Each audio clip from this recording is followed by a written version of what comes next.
अस्सलामु अलैकुम स्टूडेंट्स। औज़ु बिल्लाहि मिनश शैतानिर रजीम। बिस्मिल्लाहिर रहमानिर रहीम। रब्बी ज़िदनी इल्मन रब्बी यस्सिर वला तुअस्सिर वतमिम बिल खैर।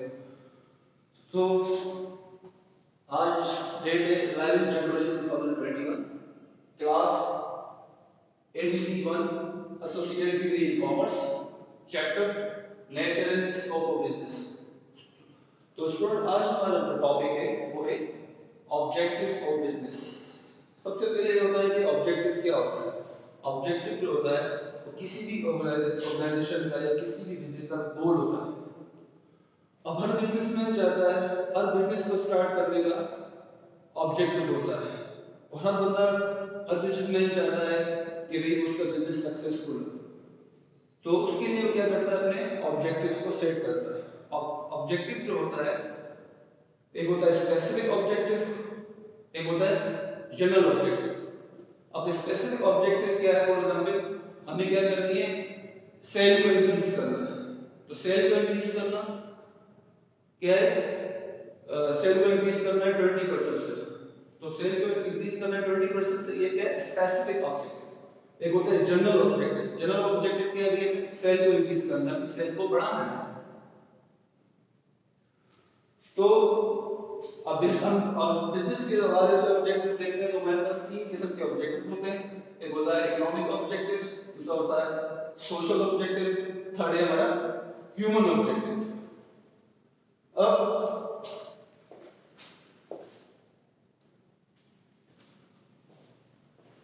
तो सॉरी, अब इकोनॉमिक ऑब्जेक्टिव, जैसे इकोनॉमिक, टर्म इकोनॉमिक के मतलब क्या है?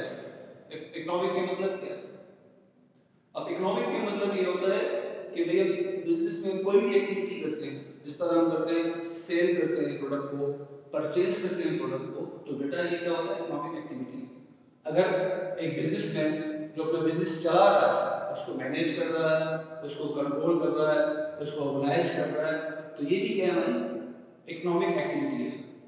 एक बिजनेस में अकाउंटेंट जो बुकिंग कर रहा है, जो डेली ट्रांजैक्शन को रिकॉर्ड कर रहा है, लेजर बना रहा है, जनरल बना रहा है, लेजर बना रहा है, ट्रायल बैलेंस बना रहा है, बैलेंस शीट बना रहा है, इनकम स्टेटमेंट बना रहा है, इस तरह बैंक रिकंसिलिएशन कर रहा है, जो भी एक्टिविटी कर रहा है, ये सारी क्या है? हमारी इकोनॉमिक एक्टिविटी है। इकोनॉमिक एक्टिविटी हम ये भी कह सकते हैं कि हम क्या करते हैं? लेन देन करते हैं, ट्रांजेक्शन करते हैं। इस तरह हम क्या करते हैं? फॉर एग्जाम्पल आप बाजार जाते हैं, वहां से कोई चीज खरीदते हैं, तो हम क्या करते हैं? वहां पे मनी देते हैं और प्रोडक्ट को बाय करते हैं। तो ये भी क्या है? इकोनॉमिक एक्टिविटी है। तो जो बिजनेस की सबसे मेन और इंपॉर्टेंट जो इकोनॉमिक एक्टिविटी है वो क्या है? Earning profit. सबसे मेन क्या है? Earning profit. अब बिजनेस, हर बिजनेस का प्राइमरी पर्पज ये होता है कि भाई वो ज्यादा से ज्यादा प्रॉफिट हासिल करे, ज्यादा से ज्यादा अर्निंग करे।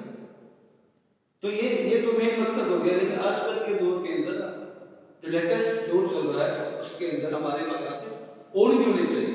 बिजनेस के सिर्फ ये अर्निंग प्रॉफिट नहीं, बल्कि इसके साथ और भी ऑब्जेक्टिव होने चाहिए।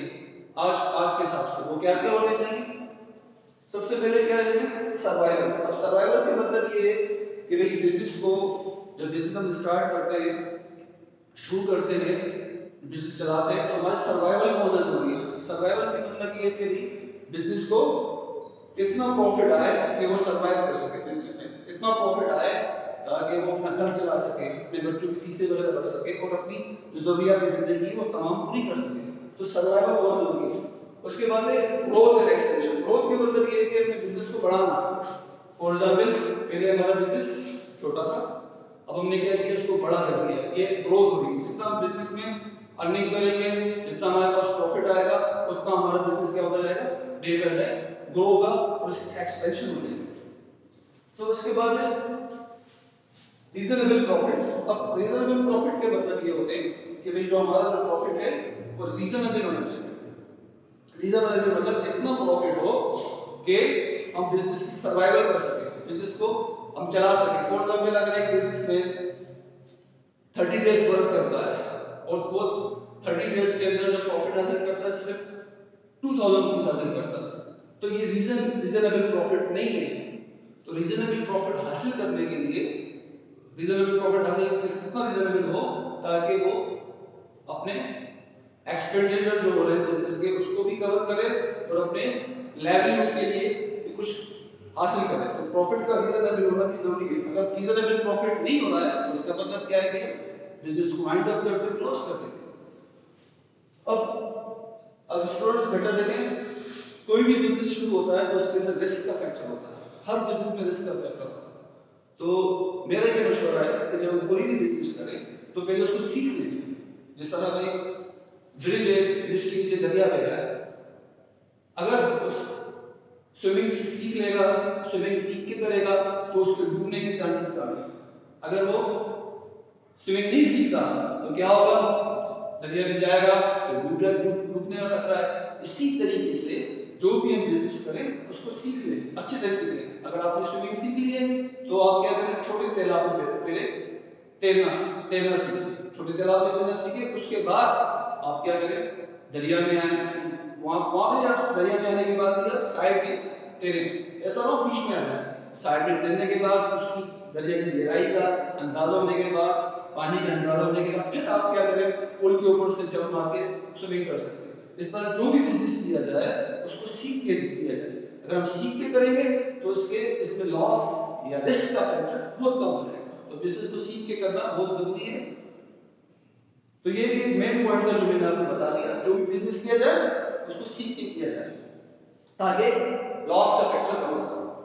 अभी हमारे इकोनॉमिक एक्टिविटी में है क्रिएटिंग मार्केट्स। अब हमें क्या करना है, मार्केट्स को, बिजनेसमैन का जो मेन पर्पस होता है वो कस्टमर्स को बनाना होता है। कस्टमर्स के लिए बड़ा इंपॉर्टेंट होता है। तो वो जितने ज्यादा अपने कस्टमर्स बनाएगा उतनी वाइडर उसकी मार्केट दिखेगी, उसका प्रॉफिट भी बढ़ेगा, सर्वाइवल भी उसकी अच्छी होगी। तो अपनी मार्केट को क्रिएट कैसे करेगा, अपने कस्टमर्स को सेटिस्फाई करेगा, उसकी वांट्स को, नीड्स को सेटिस्फाई करेगा। तो ये भी एक इसका मेन दूसरा एम है कि वो क्या करे, अपनी मार्केट को क्रिएट करे। अब जो बच्चों देखें भाई, हर बंदे का कोई ना कोई मकसद होता है। अब आप एडीसी के स्टूडेंट हैं, कॉमर्स के स्टूडेंट हैं, तो हर बंदे का यहाँ पे आपका मकसद क्या है, आपको चार्टर्ड अकाउंटेंट बनना है, या आपको अकाउंटेंट बनना है, या मैनेजर बनना है, किसी अच्छी ऑर्गेनाइजेशन में जाना है। तो ये आपका मकसद है, ये एम है आपका। इस तरह ये बिजनेस के भी क्या एम है। अगर ये बिजनेसमैन के माइंड में होंगे, उसके जहन में होंगे, तो इससे क्या होगा, वो अपने बिजनेस को बेहतर तौर पे चला सकेगा, बेहतर तौर पे उसको चलाएगा। ठीक है, बात समझ में आ रही है। इसके बाद थर्ड है इनोवेशन। इनोवेशन का मतलब क्या है, technological improvements, use of latest technology, use of new design, new products, and to make a products according to the need of customer. जिस तरह भाई दुनिया में क्या हो रहा है, तरक्की होती जा रही है। जो प्रोडक्ट के जिस तरह पहले फॉर एग्जांपल में थे, तो आपको पहले कंप्यूटर थे, उनका साइज बहुत बड़ा था, ठीक है। अब आज तक जैसे दुनिया ने तरक्की करना शुरू की तो कंप्यूटर के साइज क्या हो गए, कम हो गए। पहले प्रोसेसर होता था इतना बड़ा, आज तो प्रोसेसर का साइज क्या हो गया, एक अंगूठे जितना हो गया, ठीक है। तो दुनिया ने क्या तरक्की की है, तो इनोवेशन का होना बहुत जरूरी है। आज दुनिया ने इतनी तरक्की कर ली है कि भाई लैपटॉप्स आ गए, मोबाइल आ गए, और इसके अलावा भाई आईपैड वगैरह है हमारे पास। तो ये क्या है, डेवलपमेंट है। तो एक बिजनेसमैन को भी अपने आप को डेवलप करने की जरूरत है। वो क्या करे, अपने इनोवेशन करता रहे, नई टेक्नोलॉजीज को, न्यू डिजाइन को अडॉप्ट करता रहे। अगर वो ऐसा नहीं करेगा तो उसका सर्वाइवल नहीं होगा, उसका मार्केट से नाम खत्म हो जाएगा। इस तरह फॉर एग्जाम्पल मैं आपको एग्जाम्पल देता हूँ। अब हैदराबाद की हम बात कर रहे हैं, हैदराबाद के अंदर क्या है, बस मैक्स बजट है, मैक्स बजट है, डाउन मार्ट है, डाउन मार्ट है। तो उन्होंने क्या किया भाई, एक ही जगह पे सारे प्रोडक्ट हमारे पास अवेलेबल है। ये क्या इनोवेशन है। फॉर एग्जांपल भाई आपको कोई चीज परचेस करनी है तो आप क्या करेंगे, मैक्स बजट वालों के पास जाएंगे या डाउन मार्ट में जाएंगे, तो वहां पे आपको हर चीज मिलेगा, ऑयल भी मिलेगा, आपको क्लॉथ गारमेंट्स भी मिलेगी, आपको ग्रोसरी भी मिलेगी, आपको हर चीज एक जगह पर अवेलेबल है। जैकेट्स भी मिलेगी, गारमेंट्स भी मिलेगी, ज्वेलरीज भी मिलेगी, एक ही जगह पे। तो ये क्या इनोवेशन है, ये बिजनेस में क्या है, जिद्दत लेके आए। अब ये इनोवेशन से क्या करो, जिन बिजनेसमैन ने अपने प्रोडक्ट अपने बिजनेस के अंदर इनोवेशन नहीं की, वो पीछे रह गए। आजकल जो है हैदराबाद की जो मार्केट है उसको मैक्स बजट में और दाऊद मार्ट ने कैप्चर कर लिया है। इसकी वजह क्या है? उन्होंने लेटेस्ट टेक्नोलॉजी का इस्तेमाल किया। और एक और एग्जांपल मैं आपको देता हूं नोकिया की। अब नोकिया का किसी जमाने में कुछ अर्से पहले बड़ा नाम था, नोकिया की प्रोडक्ट्स बहुत ज्यादा बिकती थी, लेकिन आजकल के दौर में नोकिया का नाम नहीं है। उसकी जगह क्या किया है? उसकी जगह किसने ले लिया है? सैमसंग ने ले लिया है, वीवो मोबाइल ने ले लिया है और ओप्पो मोबाइल ने ले लिया है। अब नोकिया ने अपना नाम, अपनी गुडविल, अपना फेम क्यों जाया कर दिया? इसकी वजह क्या है? इसकी वजह यह है कि उसने लेटेस्ट टेक्नोलॉजी का अडॉप्ट नहीं किया, उसने न्यू टेक्नोलॉजीज को अडॉप्ट नहीं किया, उसने इनोवेशन नहीं की। इसी वजह से बेटा उनका नाम मार्केट से खत्म हो चुका है। तो इनोवेशन ये भी एक ऑब्जेक्टिव बिजनेसमैन के दिन होना चाहिए कि वो न्यू टेक्नोलॉजीज का, न्यू डिजाइन्स का इस्तेमाल करता रहे ताकि उसके सर्वाइवल रहे, मार्केट में उसका नाम रहे। इसके बाद फोर्थ ऑब्जेक्टिव है मार्केट स्टैंडिंग। अब मार्केट स्टैंडिंग का मतलब क्या है भाई? मार्केट में उसका नाम, उसकी गुडविल, उसकी पहचान। तो ये भी एक ऑब्जेक्टिव बिजनेसमैन के माइंड होना चाहिए। जिस तरह मैं आपको एग्जांपल देता हूं, यहाँ पे हैदराबाद के अंदर नागोरी मिल्क वाला है। अब उसने क्या किया? अपना एक ब्रांड नाम बनाया नागोरी के नाम से। उसकी मुख्तलिफ ब्रांच से पूरे हैदराबाद में, कराची में, सिंध में। तो उसका जो मिल्क है क्या है? वो स्टैंडर्ड क्वालिटी का है, उसकी क्वालिटी बहुत अच्छी और वो उसका तोल बहुत अच्छा है, पैमाइश अच्छा है और उसकी प्रोडक्ट्स नाम से बिकती है। तो उसने क्या किया? अब दूध वाले तो बहुत हैदराबाद के अंदर देखिए नाम किसका चलता है? नागोरी वाले का चलता है। सर शमा दिखता है, उसका नाम चलता है। क्यों चलता है? अगर आप इलेक्ट्रिक की बात करें तो अभी पूजी अली वाला है, तो इनके नाम चल रहे हैं। जैसे अकरम बिरयानी वाला है, इनके नाम चल रहे हैं। उन्होंने क्या किया? अपना नाम पैदा किया मार्केट में, उनकी मार्केट स्टैंडिंग है। अब कॉम्पिटिटर बहुत ज्यादा है, बहुत से लोग दूध बेच रहे हैं, बहुत से लोग बिरयानी बेच रहे हैं, तो बहुत से लोग टिक्का बेच रहे हैं, लेकिन नाम से दो चार बंदों ने कमाया। शमा टिक्का वाले ने कमा दिया, नागोरी मिल्क वाले ने कमा दिया और पूजी अली वाले ने कमा दिया। क्यों कमाया उन्होंने? क्या वजह है?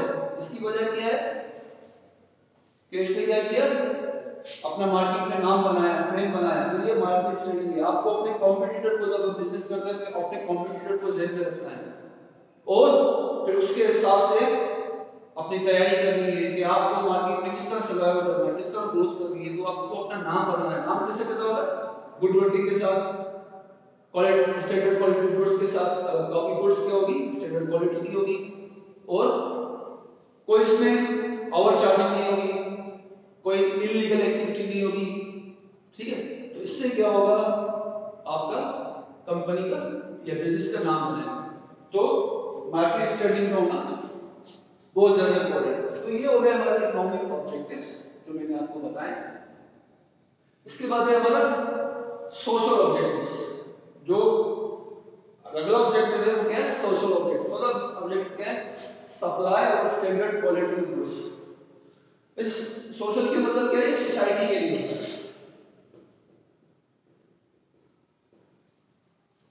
मतलब एक बिजनेसमैन को सोसाइटी के लिए कुछ करना। सोसाइटी के लिए क्या करना है? सप्लाई और स्टैंडर्ड। वो जो भी गुड्स सप्लाई करे वो स्टैंडर्ड क्वालिटी की होनी चाहिए। वो ऐसी गुड्स होनी चाहिए जो according to needs of customer, according to wants of customer. जब कस्टमर उस प्रोडक्ट को यूज करे, इस्तेमाल करे, तो इस्तेमाल करने के बाद उसके बाद फेयर प्राइसेस भी होनी चाहिए। प्राइस भी फेयर होनी चाहिए।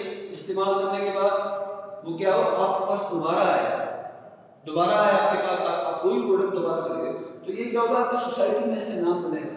तो आपकी सोशल होगा, आपके ताल्लुकात बनेंगे कस्टमर के साथ।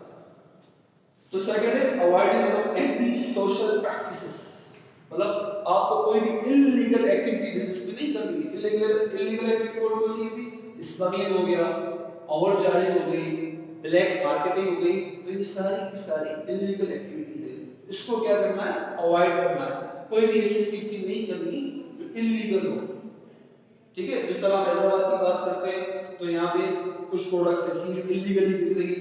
ठीक है? जिस तरह ये मैनपुरी हो गई और ये मैनपुरी हो गई, गुटके वगैरह हो गए, ये क्या इलीगल एक्टिविटी। ऐसी एक्टिविटीज जो इलीगल हो उनका यूज नहीं करना, ओवर चार्जिंग भी नहीं करनी है।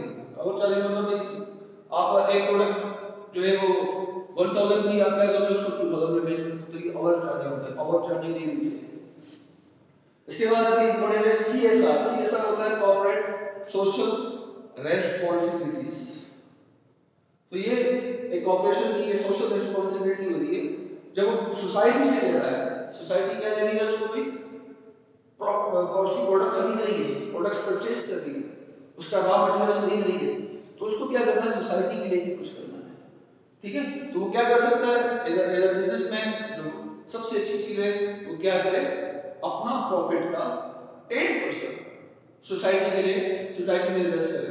फॉर एग्जाम्पल किसी गरीब की मदद कर दे, किसी गरीब का महीने का राशन बांध दे, बच्चों की, बच्चे स्कूल जाते हैं, गरीब बच्चे, उनकी अब फीसें नहीं है, तो वो क्या करे, बेटा वो उनकी फीसें भरे, उनकी फीसें भर ले, स्कूल की फीसें भर ले, या किसी का राशन महीने का बांध ले।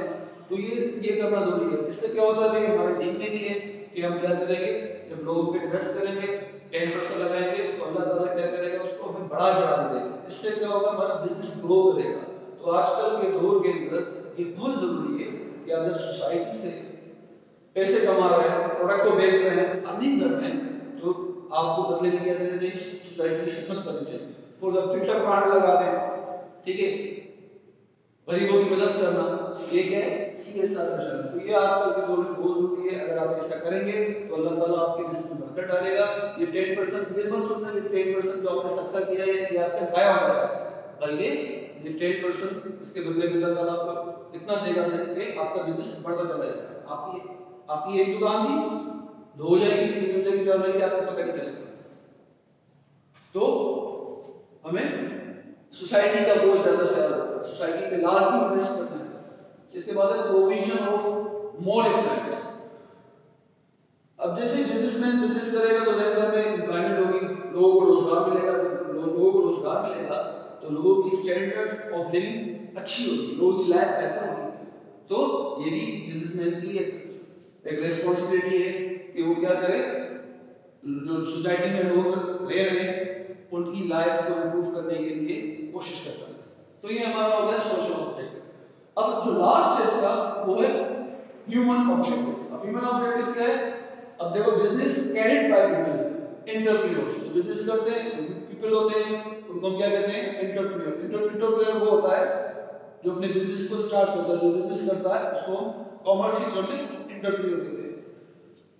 थ्रू पीपल, अब बिजनेस कौन करता है, करने वाले कौन है, पीपल है, जो बिजनेस चला रहे हैं, बिजनेस सेल्समैन हो गया, अकाउंटेंट हो गया, मैनेजर हो गया, ये क्या है, पीपल है। तो ये क्या है, एम्प्लॉयज है। और फॉर पीपल, किसके लिए कर रहे हैं बिजनेस, कस्टमर्स के लिए कर रहे हैं। तो कस्टमर्स क्या कर रहे हैं, वो भी पीपल है। तो भाई ह्यूमन ऑब्जेक्टिव बहुत ज्यादा इंपॉर्टेंट होता है। बिजनेस करने वाले एंटरप्रेन्योर वो भी पीपल है, जो बिजनेस चला रहे हैं वो एम्प्लॉयज है, और जिनके लिए हम बिजनेस कर रहे हैं वो कस्टमर है। तो ह्यूमन को मैनेज करना और उनकी नीड्स को पूरा करना ये बहुत जरूरी है। अब किस तरह नीड्स को पूरा करेंगे, तो employees should be well employed, मतलब आपको रिवार्ड अच्छा देना है, फेयर सैलरी देनी है अपने एम्प्लॉयज को।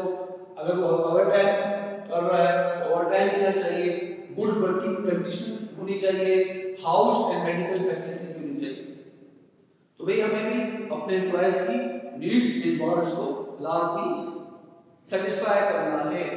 ठीक है, अगर वो सेटिस्फाई होंगे एम्प्लॉयज तो वो अच्छी, इससे क्या होगी, सेटिस्फैक्शन से वर्किंग कंडीशन अच्छी होगी ऑर्गेनाइजेशन की। ठीक है, ऑर्गेनाइजेशन डेवलप होगा, एम्प्लॉयज का ख्याल रखेगा, ऑर्गेनाइजेशन क्या होगी, डेवलप होगी, ऑर्गेनाइजेशन के लोग खुश होंगे। अगर कस्टमर के साथ भी वो अच्छे ताल्लुकात रखेगा, वेल क्वालिटी में गुड्स देगा, ठीक है, कस्टमर को टाइम पे गुड्स देगा और फेयर प्राइस पे देगा, डिस्काउंट वगैरह आएगा तो डिस्काउंट देगा। इससे क्या होगा, उसके ताल्लुकात कस्टमर्स के साथ अच्छे बनेंगे। तो ये क्या हो गया, ह्यूमन फैक्टर बहुत ज्यादा इंपॉर्टेंट है। इसके बाद है इंक्रीज एम्प्लॉयज स्किल्स। अब हमें क्या करना है, अपने एम्प्लॉयज की स्किल्स को भी बढ़ाना है, उनकी एबिलिटीज को बढ़ाना है। अब एम्प्लॉयज की स्किल्स किस तरह बढ़ाएंगे, उनको ट्रेनिंग दी जाए, उनको हर महीने 2 महीने 3 महीने बाद ट्रेनिंग दी जाए ताकि इनकी स्किल्स बढ़े।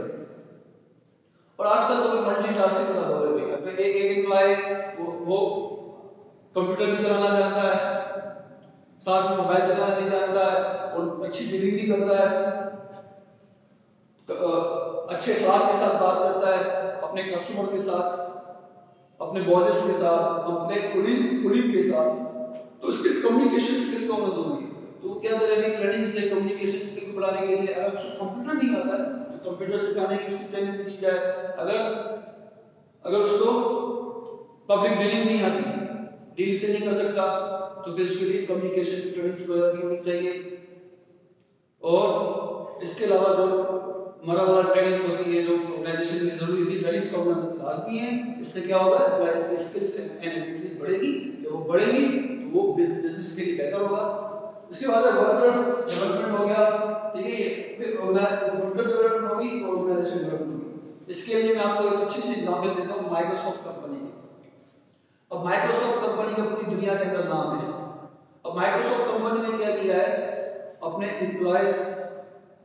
एम्प्लॉयज की स्किल्स को बढ़ाने के लिए या उनकी अच्छी वर्किंग, उन्होंने क्या की, बहुत अच्छी वर्किंग कंडीशन दी उनको।